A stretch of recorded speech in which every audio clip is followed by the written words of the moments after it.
श्री राधे राधे कृष्णा कृष्णा।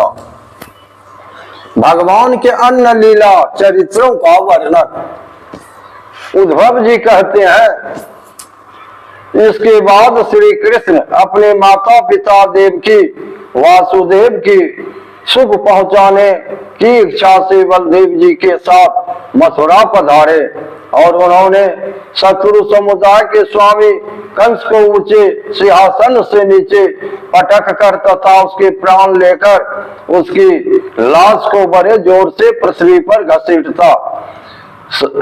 सांदीपनि मुनि के द्वारा एक बार उच्चारण किए हुए सांगों बांग वेद का अध्ययन करके दक्षिणा स्वरूप उनके मरे हुए पुत्र को पंचजन नामक राक्षस के पेट से यमपुरी से लाकर दे दिया। भीष्म का नंदिनी रुक्मिणी के सौंदर्य से अथवा रुक्मी के बुलाने से जो शिशुपाल और उसके सहायक वहां आए हुए थे, उनके सिर पर पैर रखकर गंधर्व विधि के द्वारा विवाह करने के लिए अपनी नित्य संगिनी रुक्मिणी को वे वैसे ही हरण कर लाए जैसे गरुड़ अमृत कलश को ले आए थे। स्वयंवर में 7 बिना नथे हुए बैलों को नाथ कर नग्न जीती सत्या से विवाह किया। इस प्रकार मान भंग हो जाने पर मूर्ख राजाओं ने शस्त्र उठाकर राजकुमारी को छीनना चाहा। तब भगवान श्री कृष्ण ने स्वयं बिना घायल हुए अपने शस्त्रों से उन्हें मार डाला। भगवान विषय पुरुषों की सी लीला करते हुए अपनी प्राण प्रिय सत्यभामा को प्रसन्न करने की इच्छा से उनके लिए स्वर्ग से कल्प वृक्ष उखाड़ लाए।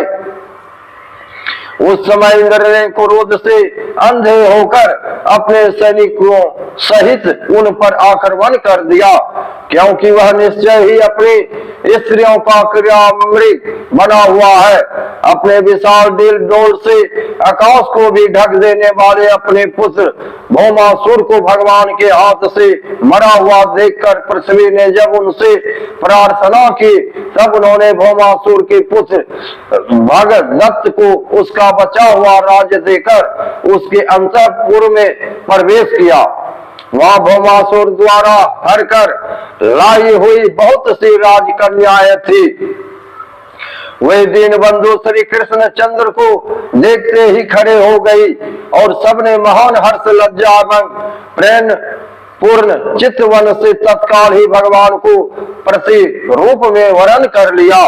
तब भगवान ने अपनी निज शक्ति योग माया से उन ललनाओं के अनुरूप उतने ही रूप धारण कर उनका सबका अलग अलग महलों में एक ही मुहूर्त में विधिवत पानी ग्रहण किया।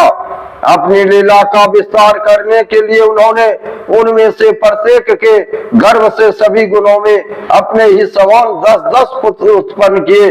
जब कालयवन जरासंध और साल्वादी ने अपनी सेनाओं से मथुरा और द्वारकापुरी को घेरा था, तब भगवान ने निज जनों को अपनी अलौकिक शक्ति देकर उन्हें स्वयं मरवाया था।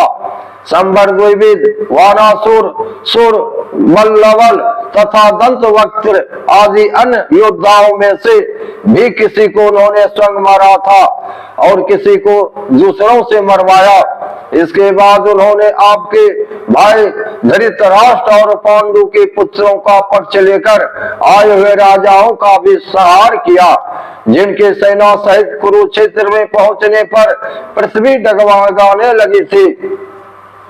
कर्ण दुस्साहन सन और शकुनी की खोटी सलाह से जिसकी आयु और शरीर दोनों नष्ट हो चुकी थी, तब भीमसेन की गदा से जिसकी जांग टूट चुकी थी, उस दुर्योधन को अपने साथियों के सहित पृथ्वी पर पड़ा देखकर भी उन्हें प्रसन्नता न हुई।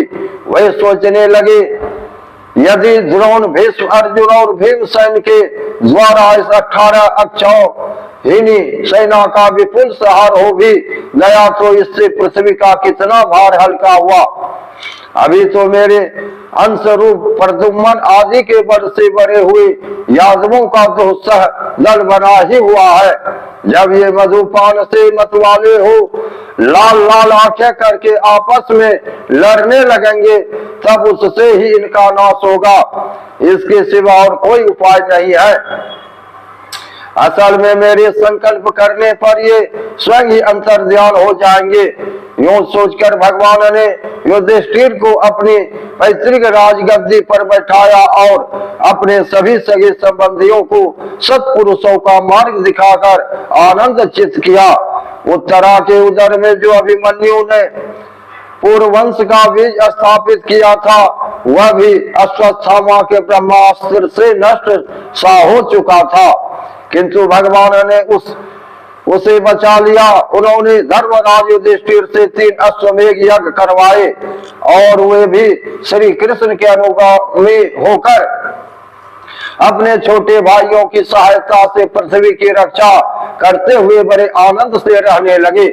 विश्वास श्री भगवान ने भी द्वारकापुरी में रहकर लोक और वेद की मर्यादा का पालन करते हुए सब प्रकार के भोग भोगे, किंतु सांख्य योग की स्थापना करने के लिए उनमें कभी आसक्त नहीं हुए। मधुर मुस्कान, स्नेहमयी चितवन, सुधामयी वाणी, निर्मल चरित्र तथा समस्त शोभा और सुंदरता के निवास अपने श्री विग्रह से लोक परलोक और विशेष यादवों आनंदित किया तथा रात्रि में अपनी प्रियाओं के साथ क्षणिक अनुराग युक्त होकर समयोचित विहार किया और इस प्रकार उन्हें भी सुख दिया। इस तरह बहुत वर्षों तक विहार करते करते उन्हें गृहस्थ आश्रम संबंधी भोग सामग्रियों से वैराग हो गया। ये भोग सामग्रियां ईश्वर के अधीन है और जीव भी उन्हीं के अधीन है। जब योगेश्वर भगवान श्री कृष्ण को ही उनसे वैराग हो गया, तब भक्ति योग के द्वारा उनका अनुगमन करने वाला भक्त तो उन पर विश्वास ही कैसे करेगा। एक बार द्वारकापुरी में खेलते हुए यदुवंशी और भोजवंशी बालकों ने खेल खेल में कुछ मुनीश्वरों को चिढ़ा दिया। सब यादव कुल का नाश ही भगवान को अभीष्ट है, यह समझकर उन ऋषियों ने बालकों को शाप दे दिया। इसके कुछ ही महीने बाद भविवश वृषिण, भोज और अंध वंशी यादव बड़े हर्ष से रथों पर चढ़कर प्रवास क्षेत्र को गए। वहां स्नान करके उन्होंने उस तीर्थ के जल से पितर देवता और ऋषियों का तर्पण किया तथा ब्राह्मणों को श्रेष्ठ गाय दी। उन्होंने सोना, चांदी, सैया, वस्त्र, मृग, चर्म, कंबल, पालकी, रथ, हाथी, कन्याएं और ऐसी भूमि जिससे जीविका चल सके तथा नाना प्रकार के सरस अन्न भी भगवद वर्ण करके ब्राह्मणों को दिए। इसके पश्चात गौ और ब्राह्मणों के लिए ही प्राण धारण करने वाले उन वीरों ने पृथ्वी पर सिर टेक कर उन्हें प्रणाम किया। राधे राधे, कृष्णा कृष्णा। लाइक करिए, सब्सक्राइब करिए। जय श्री कृष्णा।